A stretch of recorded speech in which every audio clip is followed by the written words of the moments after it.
보겠습니다. 하나님 말씀은 누가복음 4장 1절에서 2절 말씀만 오늘 읽도록 하겠습니다. 누가복음 4장 1절에서 2절 말씀 함께 봉독하겠습니다. 예수께서 성령으로 가득하여 요단강에서 돌아오셨다. 그리고 그는 성령에 이끌려 광야로 가셔서 40일 동안 악마에게 시험을 받으셨다. 그동안 아무것도 잡수시지 않아서 그 기간이 하였을 때에는 시장하셨다. 아멘. 아멘. 우리가 새 번역 성경을 읽다 보니까 우리 입에 잘 익숙하지 않아서 때로는 실수할 때가 많은데요. 그렇게 개역 개정과 또 새 번역 약간의 차이는 있지만 그렇게 다른 성경은 같은 성경이죠. 여러분이 부담 없이 설교는 제가 새 번역으로 할지라도 여러분은 개역 개정으로 보셔도 충분히 가능하니까 꼭 새 번역에 대해서 부담을 갖지 않도록 하시면 좋겠습니다. 자, 오늘은 예수님이 당하신 시험에 관해서 우리가 함께 은혜를 나누고자 합니다. 우리가 누가복음 강의를 시작하면서 우리는 누가가 어떤 예수님을 우리에게 소개하고 계시는가, 또 누가가 보여주고자 하는 이 복음의 비밀을 알아보고자 하는 의지가 우리 이 강해 설교에 깔려 있습니다. 의사로서 또 역사가로서 또 이방인으로서 바라보고 있는 예수님의 모습, 또 예수님의 삶은 어떻게 비춰졌을까? 그리고 그가 전하고자 하는 예수님은 어떤 모습일까? 우리가 그 궁금증을 풀기 위해서 본문을 자세히 읽고자 하는 것입니다. 헬라 출신의 역사가로서 데오빌로 각하에게 바치는 글을 통해서 이 누가복음서의 목적, 기록 목적을 분명하게 밝혀주고 있습니다. 그것은 한마디로 우리가 지금까지 알고 있었던 것에 대한 분명한 것, 또 우리가 믿고 있는 것에 대한 더 분명한 사실을 함께 나누고자 하는 누가의 의지가 있다라는 것입니다. 출생의 비밀이라면 좀 이상할 수도 있겠죠. 그렇지만 하나님의 아들 예수 그리스도의 탄생은 아주 보잘것없이 보여집니다. 그 정도가 아니라 아주 누추하기 그지없는 것이죠. 이런 아기 예수님의 탄생을 여러분은 하나님의 아들로 믿고 있습니까? 네. 네. 제가 유도한 건가요? 아멘을.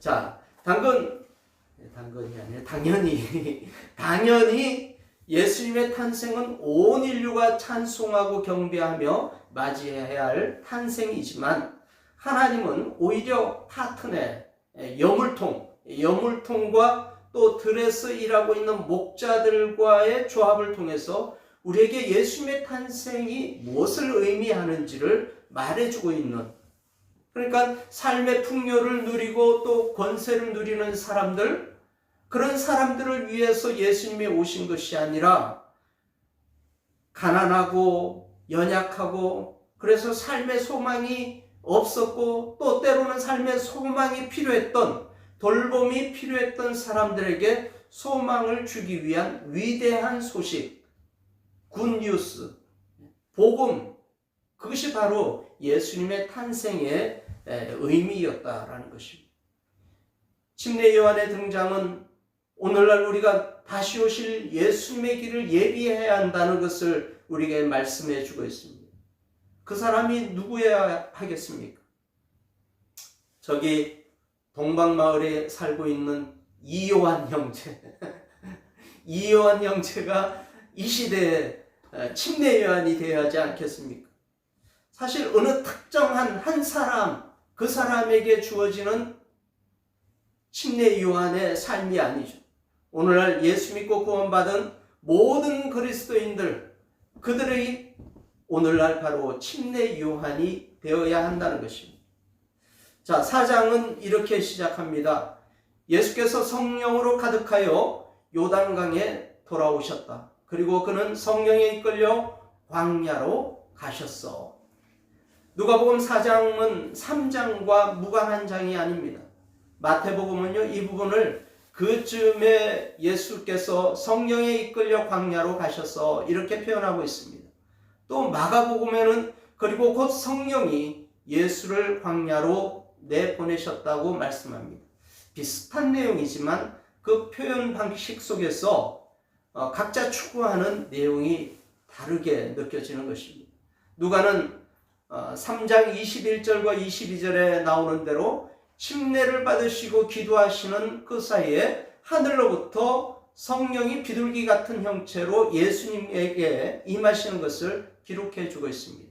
그리고 4장에 이어서 성령으로 가득하여 요단강에서 돌아왔고 성령에 이끌려 광야로 가셨다고 아주 성령을 굉장히 강조하고 있는 것을 보게 됩니다. 여러분, 광야하면 생각나는 것이 어떤 것입니까? 광야. 먹을 게 없어요. 먹을 게 없다. 또 건조한. 살 만한 곳이 아니죠. 건조하고 사람들이 살 수 있는 환경이 못 됩니다. 저는 이런 광야 생각하면 광야 40년, 이스라엘 사람들이 걸어왔던 광야 40년의 사건을 기억하게 됩니다. 그것은 굉장히 외롭고 고통스럽고 사람들이 머물 수 있는 환경이 못 되었습니다. 여러분, 이스라엘 사람들이 광야에서 불순종해서 물이 없었던 것일까요? 아닙니다. 하나님께서 물이 없는 광야로 그들을 인도하셨다라는 것입니다. 그리고 기적적인 방법으로 하나님은 물을 공급해 주셨습니다. 대체 하나님은 이스라엘 백성들에게 무엇을 보여주시려고 광야로 그들을 끌고 가셨을까요? 바로 하나님의 공급하심을 신뢰하는 법, 그것을 가르쳐 주기 위해서 이스라엘 백성들을 40년 동안 광야로 이끄셨던 것입니다. 자, 신명기 8장을 보면 이런 말씀들이 쭉 나옵니다. 지난 40년 동안 당신들의 몸에 걸쳐진 옷이 헤어진 일이 없고 발이 부르튼 일도 없었습니다. 당신들은 사람이 자기 자녀를 훈련시키듯이 주 당신의 하나님도 당신들을 훈련시킨다는 것을 마음속에 새겨 두십시오. 광야 생활은 바로 훈련 생활이었습니다. 같이 한번 따라하겠습니다. 광야 생활은 훈련 생활이었다. 훈련 생활이었다. 만나를 통해서 또 홍해를 건너오는 그 놀라운 역사를 통해서 또 아말렉과의 전투에서 하나님을 신뢰하면 하나님의 말씀대로 순종하면 형통의 길, 문제 해결의 길을 보여주셨고, 그러나 불순종하면 그들에게 엄한 체벌이 따라왔던 것입니다. 항상 하나님은 우리에게 공급해 주시기를 원하십니다. 하나님은 우리의 필요를 채워주시는 하나님이셨습니다.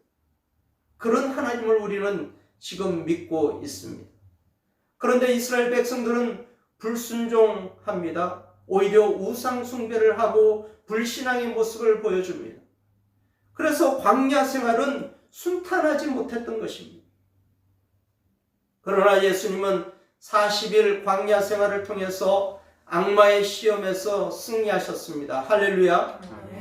예수님께서 시험을 이기신 근본 원리는 무엇인가요? 결국 말씀이었습니다.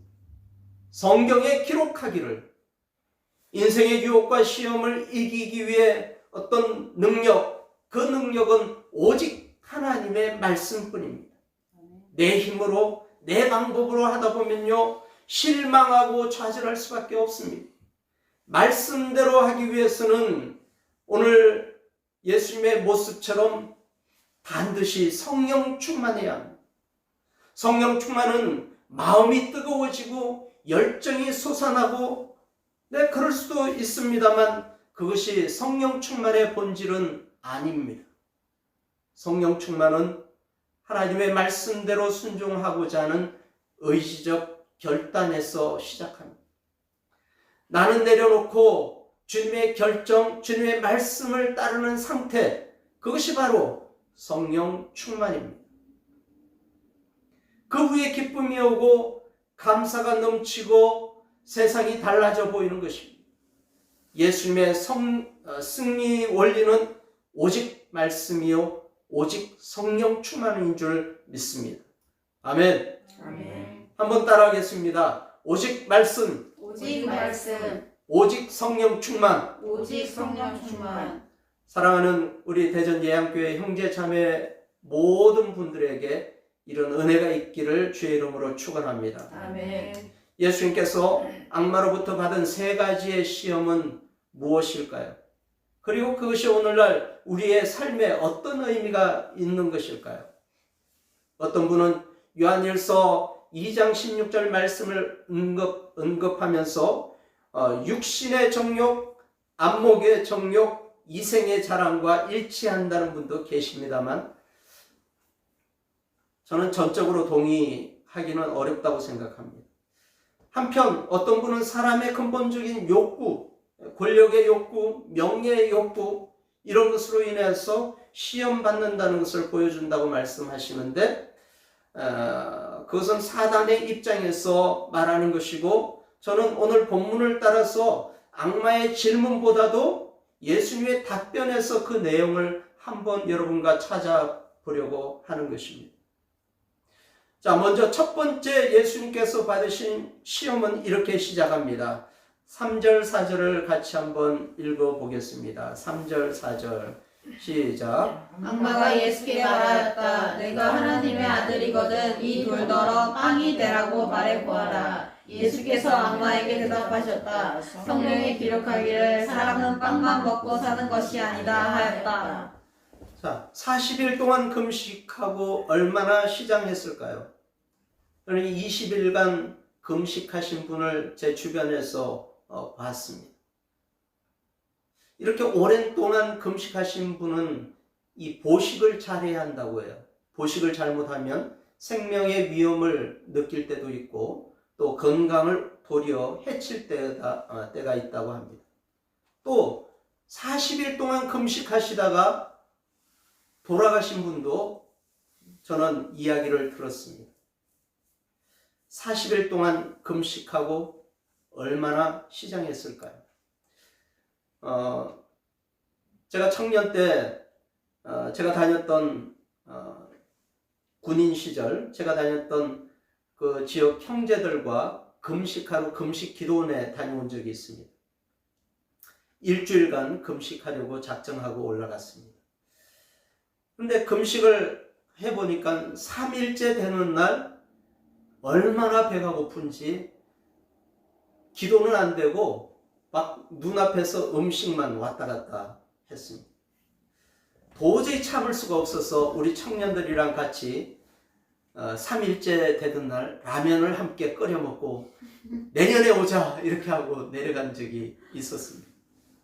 40일 금식, 인간의 한계를 경험하는 시간이었을 것입니다. 그래서 시장하셨다라고 표현하고 있습니다. 너무 짧은 상태가 아닌가, 표현이 아닌가 싶어요. 그리고 3절에 악마가 예수께 말했습니다. 여기서 질문 하나 할까요? 악마가 정말 존재하는가? 가요? 죄송합니다. 악마가 오늘의 질문은 악마가 정말 존재하는가요? 예. 네. 귀신이 있는 게 맞습니까? 네. 사탄이 정말 있나요? 네. 예, 성경을 믿는 사람은 분명히 이 세상에 사탄, 악마 분명히 존재한다는 것을 압니다. 사탄은 히브리어 말입니다. 히브리어 말. 그리고 악마, 디아볼로스, 이거는 헬라어 이야기예요. 그러니까 악마, 마귀, 사탄 다 동일한 존재를 얘기하고 있습니다. 여기서 귀신은 뭐냐? 귀신은 악마의 하수인이죠. 악마의 하수인. 실제 존재하는 것입니다. 이 악마는요, 능력이 있습니다. 하나님의 능력 중 일부를 흉내내기도 합니다. 그리고 영적 존재예요. 그러나 이제 우리는 더 이상 이 악마를, 사탄을 두려워하지 않습니다. 왜냐하면 예수님의 죽으심과 부활의 사건을 통해서 예수님께서 사탄의 권세를 이기셨기 때문입니다. 네. 자, 네가 하나님의 아들이거든. 악마가 예수님이 하나님의 아들이라는 사실을 몰랐을까요? 알았어요. 당신 하나님의 아들이 맞고, 예? 당신이 가지고 있는 창조의 능력이 있잖아, 이 얘기예요. 물이 변하여 뭐가 됩니까? 포도주가 되었어요. 포도주를 좋아하나요? 그리고 이 돌들어 주변에 많은 돌이 있었습니다. 누가는 이 돌들어 얘기했을 때 이 돌이라는 단어를 단수로 기록했습니다. 아마 개역 개정에는 돌들이라고 이야기하고 있을 겁니다. 잘못된 번역이죠. 돌. 많은 주변에 돌이 있는데 그 중에 하나 돌, 그리고 빵 한 개, 단수로 사용했습니다. 지금 이 의미는 마귀가 하나님의 뜻과 모든 계획을 송두리째 거역하라는 것이 아닙니다. 많은 것 중 한 가지, 그 한 가지만 타협하기를 원하는 것이 바로 이 악마의 속삭임, 유혹이라는 것입니다. 아담과 하와가 경험했던 시험이 생각납니다. 하나님은 동산에 있는 모든 나무 열매는 네가 먹고 싶은 대로 먹으라고 말씀하셨어. 그리고 선과 악을 알게 하는 나무 그 열매만 먹어서는 안 된다고 말씀합니다. 사탄은요 이렇게 얘기합니다. 동산 안에 있는 모든 나무의 열매를 먹지 말라고 말씀하셨느냐? 하나님과 이야기가 문장이 정반대입니다. 너는 동산 안에 있는 모든 나무의 열매를 먹으라고 허용했고, 사탄은 동산 안에 있는 모든 나무의 열매를 먹지 말라. 언제 먹지 말라고 했습니까? 그러나 사탄은 먹지 말라고 했는가? 라고 질문한다는 거예요. 부정적으로 하와의 관심을 끌었습니다. 너희는 절대로 죽지 않아. 오히려 눈이 밝아져서 하나님처럼 될 거라고 하와를 꼬드겼던 것입니다. 이게 사탄의 유혹의 함정입니다. 비슷한 것 같은데 결과는 완전히 다르다는 얘기. 의문을 품게 하고 의심을 갖게 하고 마음을 갈라지게 하고 거짓의 앞잡이가 되도록 하는 존재가 바로 사탄의 전략입니다. 우리가 잘 아는 요셉은 어땠죠?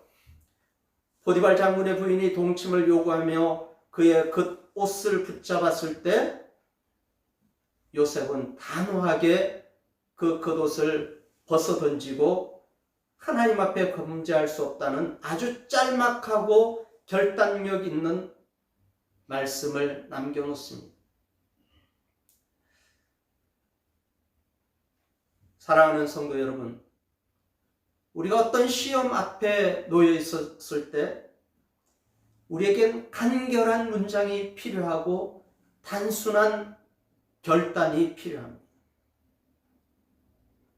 저도 좀 우유부단한 성격이긴 합니다만, 그래서 어떤 일을 하다 보면 조금 이따 할게, 내일 할게요, 이런 얘기를 자주 합니다만, 그런 것으로 인하여서 우리는 사단의 시험에 말하는 것입니다.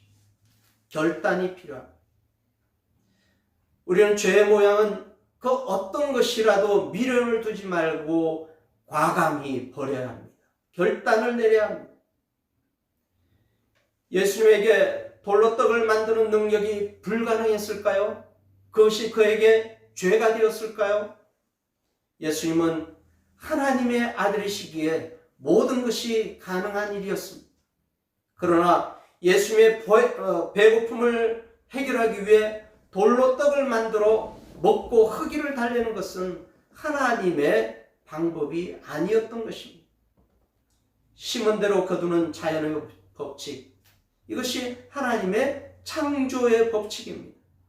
이것을 어기면서 자신을 위해 능력을 사용하셨다면 예수님은 이 땅에 오신 예수님의 삶의 목적을 포기하는 것, 부정하는 것과 동일하다는 것입니다. 물론 후에 예수님께서 기적을 행하셨습니다. 그러나 그 모든 기적은 예수님은 자신을 위한 기적이 아니었습니다. 연약한 자들, 병든 자들, 가난하고 굶주린 사람들을 위해서 베풀었다는 것입니다. 오히려 능력의 하나님이 아니라 나약한 인간의 모습으로 이 땅에 오셨음을 악마에게 스스로 보여주고 있습니다. 그래서 예수님의 대답은 성경에 기록하기를 사람은 빵만 먹고 사는 것이 아니다 하였다. 이렇게 말씀합니다. 자, 이 말씀은 신명기 8장 3절의 말씀과 비슷합니다. 먹는 것으로만 사는 존재가 아니라 하나님의 모든 말씀으로 사는 것. 그런 존재가 바로 진정한 사람이라고 말씀합니다.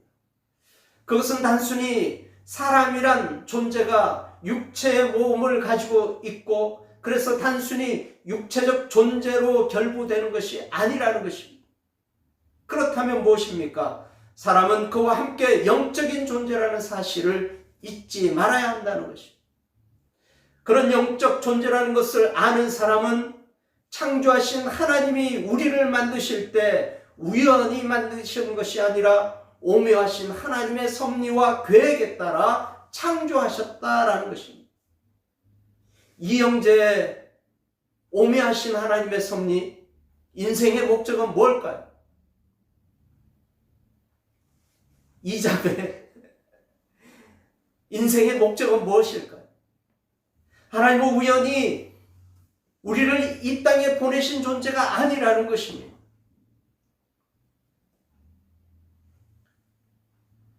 첫 번째 시험은 예수님을 육체적 존재로 추락시키기 위한 시험이었습니다.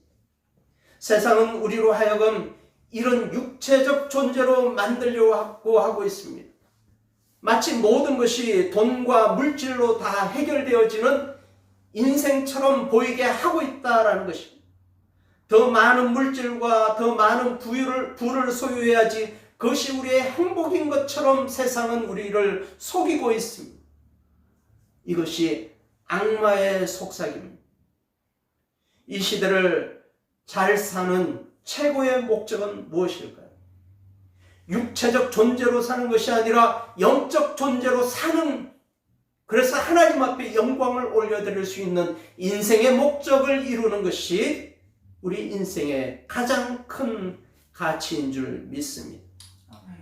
그런데 예수님께서 사람이 빵으로만 사는 존재가 아니라고 하시면서 시험을 이기셨습니다. 우리는 바로 이 영적 존재입니다. 하나님의 말씀대로 새롭게 태어나서 새로운 인생 목적을 가지고 하나님의 영광을 위해 살아가야 할 영적 존재라는 사실을 반드시 기억하시는 우리 온 가족 되시기를 주의 이름으로 축원합니다. 아멘. 두 번째 시험은 악마가 세계 모든 나라를 예수님께 보여주면서 시작되고 있습니다. 자, 6절에서 7절 같이 또 한번 읽어보겠습니다. 6절, 7절 같이 시작. 그리고 나서 하나님께 말하였다. 내가 이 모든 권세와 영광을 너에게 주겠다. 이것은 나에게 넘어온 것이니 내가 주고 싶은 사람에게 준다. 그러므로 내가 내 앞에 엎드려 절하면 이 모든 것을 너에게 주겠다. 아멘. 자, 이 말씀을 보면은 이 악마가 대단한 능력을, 권세를 소유한 것처럼 보여집니다. 자, 5절에 세계 모든 나라 이렇게 얘기했을 때 헬라어로 오이쿠메네라는 단어를 사용했어요. 마태는요 코스모스라고 했어요. 코스모스. 드레핀 코스모스가 아니라 헬라어 코스모스는요 이 모든 우주, 하나님의 창조 세계를 말하고 있습니다. 그런데 이 오이쿠메네는 주로 사람들이 사는 세상, 세속적인 세상을 얘기하죠. 특히 황제가 통치하는 영역을 가르치고 있습니다. 그러니까 누가나 아주 굉장히 정치적 의도를 가지고 이 단어를 사용하고 있다는 거예요. 악마는 로마 제국 전체를 통치하는 것처럼 보여집니다. 로마 제국은 당대 최고의 권력이었어요. 예수님께서 유대인들이 기대하는 메시아였다면 이 최고의 권력을 이양받음으로써 메시아의 이 뭐라고 얘기하겠습니까? 메시아의 완성을, 미션 완성을 할 수 있을 정도의 권세가 그에게 주어질 수도 있는 것입니다. 정치적, 군사적 모든 영향을 예수님은 악마로부터 고스란히 받을 수 있는 기회가 될 수 있다라는 것입니다. 그러나 예수님은 그런 유대인들이 생각하는 정치적 메시아, 군사적 메시아, 이 경제적 메시아를 기대하고 이 땅에 오셨나요? 아닙니다. 예수님은 겸손하게 섬기는 종으로 오셨다는 것입니다. 자, 6절, 7절에 그 권세와 영광을 내가 넘겨받고 이 권세를 당신에게 주겠다. 이렇게 말하고 있습니다. 자, 먼저 우리는 이 악마의 본성을 알아야 합니다. 악마의 본성은 진실일까요? 거짓일까요? 거짓입니다. 그러니까 거짓말하는 것이 악마예요. 본질입니다. 거짓말하는 것은 악마처럼 행동하는 것입니다. 거짓말하는 것은요, 악마의 하수인이라고 할 수 있습니다. 악마는 항상 약간의 진실 속에 거짓말을 포함시키고 있습니다. 그래서 마치 사실인 것처럼 말합니다. 그러니까 신천지 포교 수법은 이거는 정말 무시무시한 사탄의 마귀의 전략이라는 것이죠. 이것을 신천지 교인들이 알면 기절 초풍할지도 몰라요. 그러니까 지금 악마는 진실만을 이야기하고 있다는 얘기입니까? 아니라는 것이죠. 마치 하나님께 모든 것을 넘겨받았던 것처럼 말하고 있는데, 그리고 자기 마음대로 사용할 수 있다고 얘기하고 있는 것이 이것은 명백한 거짓말입니다. 자, 에베소서 2장에 보니까 공중권세 잡은 자, 이게 악마예요. 그런데 그 공중권세 잡은 자가 일할 수 있는 영역은 뭐라고 얘기하냐면 불순종의 아들들 가운데서 역사하는 영이라고 했습니다. 하나님의 영을 갖고 있는 예수 그리스도 안에 복된 인생을 살고 있는 우리에게는 악마의 영역이 없다라는 거예요. 온 우주와 이 세상 전체에 대한 권세와 영광의 소유권은 오직 하나님께만 속해 있을 뿐입니다. 할렐루야. 네. 마귀에게 모든 것을 넘겨주신 것이 아닙니다. 불순종의 아들들 가운데 역사하는 영으로 한정되어 있다라는 것이에요. 가만 보니까 시험 문제가 허구투성이에요. 그렇죠? 잘못된 시험 문제입니다. 그러나 예수님께서 앞으로 지셔야 할 십자가의 고난과 피 흘림을 생각해 보면 인간적으로 얼마나 큰 내적 갈등을 갖고 있었을까 생각해 봅니다. 모든 권세를 주겠다니 기가 솔깃할 수밖에 없겠죠. 그러니까 시험 자체가 달콤한 유혹일 뿐입니다. 그러면서 악마는 이렇게 요구합니다. 내 앞에서 엎드려 절하면. 자, 모든 권세를 줄 테니 내 앞에서 엎드려 절하면. 이게 악마의 속마음입니다. 엎드려 절하면. 프로스키네세스. 이것을 우리는 예배로 해석하는 것이 좋겠습니다. 악마는 예수님께 자신에게 영적 존재로서 복종하고 경배하고 예배하기를 요구하고 있습니다. 자, 이에 예수님은 8절에 뭐라고 하십니까? 다시 한번 8절 읽어봅니다. 시작. 예수께서 악마에게 대답하셨다. 성경에 기록하기를 주 너의 하나님께 경배하고 그분만을 섬겨라 하였다. 우리는 이 두 번째 시험을 통해서 누구를 섬겨야 하는가에 관한 문제를 깊이 생각해 봐야 합니다. 나는 누구를 섬기고 있는가? 우리는 한결같이 우리는 하나님을 섬깁니다 라고 고백하실 것입니다. 그러나 때론 그것이 우리의 말뿐이고 우리가 가는 길에는 하나님을 섬기는 삶이 없고 세속적인 삶으로 가득하다면 그것이 과연 하나님을 진실로 섬기는 삶이라고 말할 수가 있겠습니까? 예배는 립 서비스가 아닙니다. 예배는 리빙 서비스. 로마서에 보니까 living sacrifice라고 영어를 쓰고 있습니다만 좀 서비스를 리빙 서비스라고 해요. 삶의 예배, 삶으로 드리는 예배가 되어야 한다. 우리 이영재가 저를 굉장히 비웃는 눈으로 봅니다만, 자 예배 립 서비스가 되어서는 안 된다는 거예요. 예수님의 절대자를 예배하라. 예수님을 절대자로 예배하는 삶. 그것이 우리에게 요구되어집니다. 마귀는 우리의 삶을 통해서 하나님의 존재를 의도적으로 무시하게 합니다. 그리고 자신이 유일한 권세자인 것처럼 거짓말하고 있습니다. 마귀에게 진정으로 섬기고 경배할 대상이 누구인가를 우리는 분명히 밝혀야 하는 것입니다. 하나님 외에 인간은 물론이고 천사를 숭배하고 우상을 숭배하거나 인간을 우상화하는 자국도 얼마나 많이 있습니까? 나와 내 집은 오직 여호와만을 섬기겠노라. 여호수아의 고백처럼 우리의 온 가족, 대전예양교회의 온 가족은 하나님만 섬길 수 있는 가족 되시기를 주의 이름으로 간절히 축원합니다. 아멘. 세 번째로 9절에서 11절 같이 한번 읽어봅니다. 그래서 악마는 예수를 예루살렘으로 이끌고 가서 성경 꼭대기에 세우고 그에게 말하였다. 내가 하나님의 아들이거든 여기에서 뛰어내려 보아라. 성경에 기록하기를 하나님이 너를 위하여 자기 천사들에게 명령해서 너를 지키게 하실 것이다 하였고, 또한 그들이 손으로 너를 떠받쳐서 내 발이 돌에 부딪히지 않게 할 것이다 하였다. 아멘. 그래서 시편 90편에 나와 있는 말씀이죠. 이 영악한 악마는 이제 하나님의 말씀을 들이대면서 예수님께 도전합니다.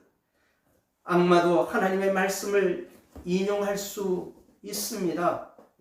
하나님처럼 말할 때도 있습니다. 악마가 하나님의 말씀을 인용한다고 해서 그 말씀이 효력이 나타나는가? 그렇지는 않습니다. 말씀의 주체이신 하나님을 신뢰하지 않고 말씀만 내가린다고 할지라도 그것이 하나님의 은혜 가운데 역사하지는 않는다는 것입니다. 오히려 그것은 하나님을 이용하고 모독하는 행위입니다. 예수님은 12절을 통해서 이렇게 말씀하셨습니다. 같이 한번 또 읽어봅니다. 예수께서 악마에게 대답하셨다. 성경에 기록하기를 주 너의 하나님을 시험하지 말라 하였다. 이 말씀은 신명기 6장 16절에 나와 있는 말씀이죠. 이런 예수님이 계속 대변하는 답하는 말씀은 모든 말씀이 광야 생활에서 나온다는 것을 여러분 지금 알고 계십니까? 그러니까 40년 이 광야 생활, 이 생활을 통해서 하나님은 예수님은 해답을 우리에게 보여주고 있다라는 것입니다. 당신이 신명기 6장 16절에 이렇게 말씀합니다. 당신들이 마사에서 시험한 것처럼 주 당신들의 하나님을 시험하면 안 됩니다. 마사에서 어떤 일이 일어났을까요? 출애굽기 17장에 보면 이스라엘 백성들이 르비딤에 진을 치게 되죠. 그것에 머물게 됩니다. 그런데 그곳에서도 마실 물이 없었어요. 모세를 원망하기 시작합니다. 대들었습니다. 어째서 주님을 시험하는가? 모세는 백성들에게 얘기했지만 백성들로부터 생명의 위협을 느끼면서 하나님께 기도하는 장면이 나옵니다. 그리고 반석을 치고 물을 얻습니다. 그래서 하나님께 대들었다고 해서 머리바라고 했어요.